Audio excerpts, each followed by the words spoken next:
Vamos a iniciar esta primera clase del seminario de Derecho Penal en su modalidad tradicional.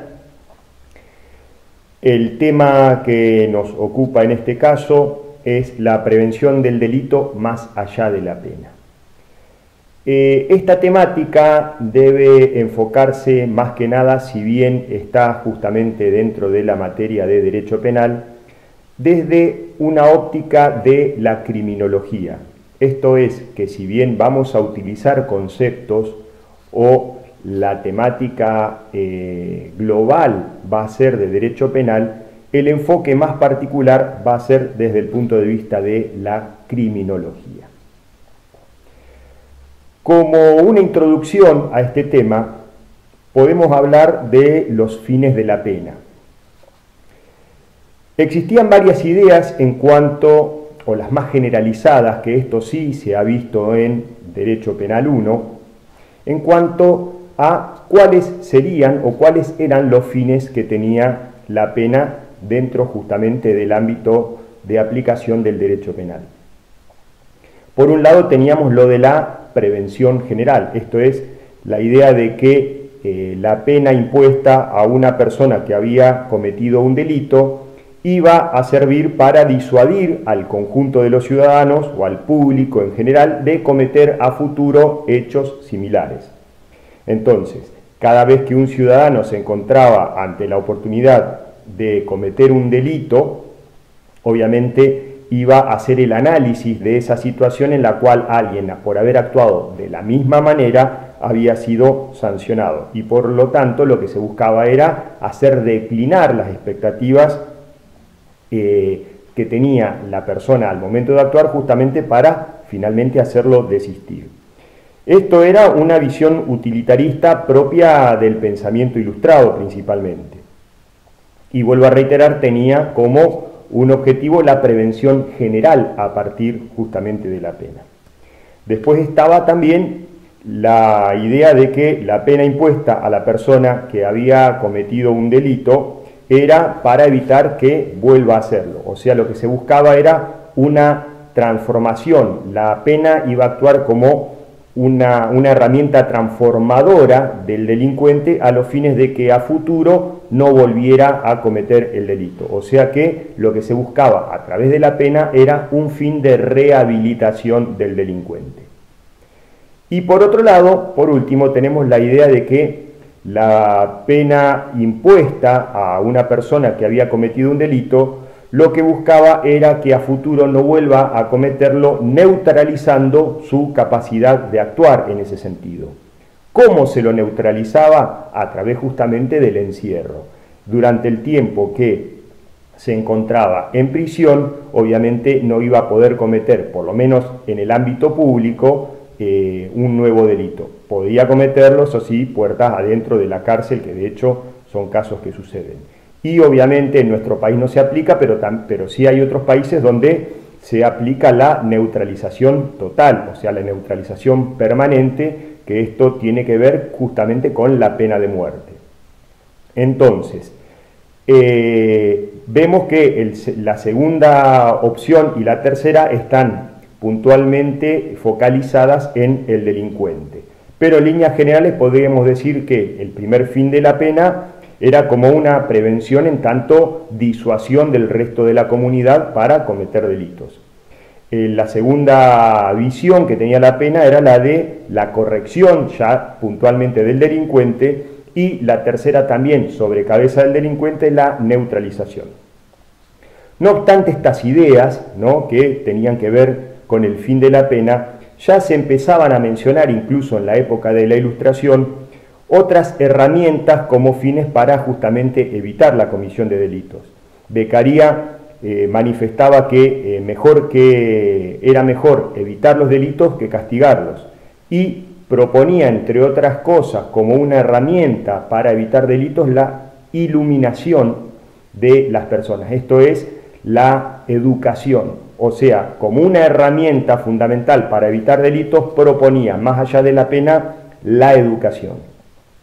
Podemos advertir que en las décadas finales del siglo pasado se empieza a evidenciar una cierta crisis en cuanto al fin que tenía la pena y a otros modelos de prevención del delito, que se los empieza a tomar como una especie de fracaso, puesto que los niveles delictuales de ciertas actividades, en ese sentido, no disminuían, lo cual era acompañado por datos objetivos y a su vez exacerbados por los medios de comunicación masivos que empezaron a generar en la comunidad ciertos parámetros subjetivos, ¿sí?, realzando esa ineficacia de estas herramientas que se estaban utilizando. Valga traer a colación frases como sensación de inseguridad, y la cual estaba dirigida o apuntada principalmente a aquellos delitos violentos o a aquellos delitos que podemos denominar de rapiña callejera. Hoy por hoy se puede hablar, tenemos casos, por ejemplo, el de los motochorros, muy en boga actualmente, y que justamente nos lleva a esa situación o a generar subjetivamente esa sensación de inseguridad. Esto llevó a que a los ya citados modelos preventivos tradicionales, que normalmente se encontraban anclados a la función de la pena y que pertenecían al campo de las disciplinas y las ciencias penales, aparecieran unas nuevas ideas de prevención cuya característica principal eran, sí, no encontrarse totalmente fuera, sí, una buena parte de ellas al margen del sistema penal. El concepto de prevención, pues, entonces se empezó a extender, vuelvo a reiterar, más allá de lo que era el ámbito penal, para transformarse o para empezar a utilizar otras nuevas actividades que involucraban a instituciones y a ciudadanos comunes. Y a su vez estas nuevas concepciones de la prevención empezaron a tener un parentesco bastante estrecho con las políticas de seguridad. Entonces, en la nueva prevención vamos a encontrar una gama articulada de medidas dirigidas ya sea a la reducción de los fenómenos criminales en el sentido estricto, como también a la reducción de esa percepción de inseguridad, de esa sensación de inseguridad, y en un sentido todavía aún más amplio, en el aumento de la seguridad social. ¿Cómo se pueden clasificar esas estrategias de prevención? Una de las distinciones que más auge ha tenido tiene similitud con la prevención médica, y habla de justamente la prevención primaria, la prevención secundaria y la prevención terciaria. La prevención primaria estaba dirigida a reducir las condiciones criminógenas que se presentaban, sea en un contexto físico o en un contexto social, cuando todavía no habían aparecido señales de peligro de que se cometa un delito. La prevención secundaria iba a comprender todas las medidas dirigidas a los grupos de riesgo delictivos. Esto es, poder identificar un grupo que se puede llegar a considerar peligroso y, en base a eso, aplicar las estrategias preventivas. Y la tercera etapa de la prevención iba a intervenir cuando el evento criminal ya se había cometido y lo que se buscaba era evitar posteriores recaídas. A este concepto, que estaba centrado en el delincuente, se le agregó una visión mucho más amplia de las acciones preventivas, primarias, secundarias y terciarias, que involucraron, vuelvo a reiterar, no solo al autor del delito, sino también a la víctima y al contexto donde se desarrollaba el delito. Dentro de esta prevención primaria, secundaria y terciaria, vamos a encontrar distintas estrategias a aplicar justamente para reducir la comisión de delitos. Por un lado tenemos la prevención situacional. La prevención situacional parte de la base de intervenir en el contexto que posibilite reducir los fenómenos delictivos o reducir la victimización. Lo que se hace hincapié en esta estrategia es reducir las teorías de las oportunidades, entendiéndola como un conjunto de varios enfoques de la vida cotidiana que van desde la teoría de la elección racional hasta la teoría de las ventanas rotas. Esto es, generar un contexto en el cual, desde el punto de vista de la óptica del delincuente o de la propia víctima, se reduzcan ya sea las oportunidades para cometer un delito o bien las oportunidades para sentirse víctima. Se parte acá en el presupuesto de que la criminalidad no es fruto de la predisposición individual de una persona, sino de factores que crean o favorecen la oportunidad delictiva, esto es, costumbres, estilos de vida, potenciales víctimas, características físicas del ambiente, ausencia de controles, y tiene que ver justamente con que el autor se encuentra racionalmente motivado a partir de este contexto para cometer un delito. La prevención social, que es otra de las estrategias, comprende todas las medidas que estén orientadas a eliminar o reducir los factores criminógenos. Contrariamente a la prevención situacional, es una estrategia que se aplica principalmente o vuelve centro de la misma al autor del delito y la predisposición individual que tiene éste hacia la criminalidad. Pero lo que hace es resaltar por sobre todo el contexto social donde nace el delito. Entonces, lo que se busca acá es justamente controlar o cambiar esas condiciones sociales, económicas o culturales para generar un ambiente más favorable para que se reduzcan aquellas motivaciones delictuales. Y por último vamos a tener la prevención comunitaria, que acá lo que se hace justamente es involucrar a la comunidad para justamente generar tareas de prevención o bien de políticas de seguridad en general.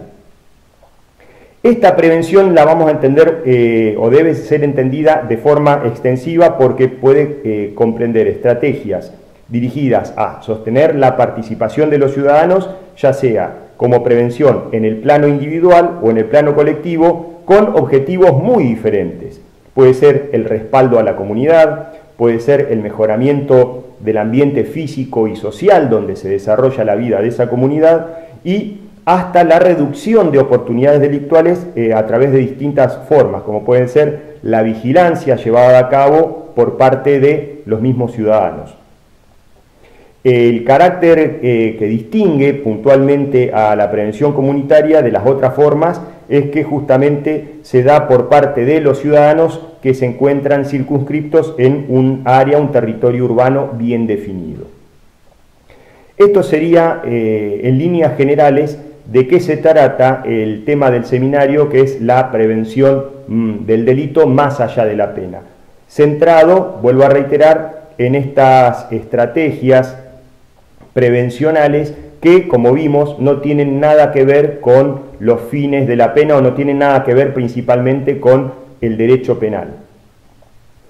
Puntualmente lo que se va a requerir a partir de la bibliografía que se les va a acercar a quienes opten por este tema del seminario, bibliografía que les va a ser acercada por el sistema PEDCO, es, por un lado, una parte teórica, que es la de desarrollar a partir de la lectura y la comprensión de esa bibliografía cuáles son las causas que motivaron el auge de la prevención más allá de la pena y las distintas estrategias que surgieron a partir de esta nueva modalidad. Obviamente les di un pantallazo general de cuáles son las estrategias, pero a partir de la lectura deberán desarrollarlo más extensamente. Y luego de esa parte teórica va a haber una parte práctica que es, ya habiendo incorporado y entendido esos conocimientos, es teniendo en cuenta el ámbito donde el alumno desarrolla su vida, qué tipo de prevención más allá de la pena considera que es la más utilizada justamente en su ámbito y cuál es la que tiene mayor incidencia. Y debe fundamentar las razones de por qué elige esa estrategia a partir de un caso concreto. O sea, el alumno debe fundamentar si es la estrategia prevencional o la estrategia comunitaria o la estrategia social, en un caso concreto que advierta en su vida cotidiana.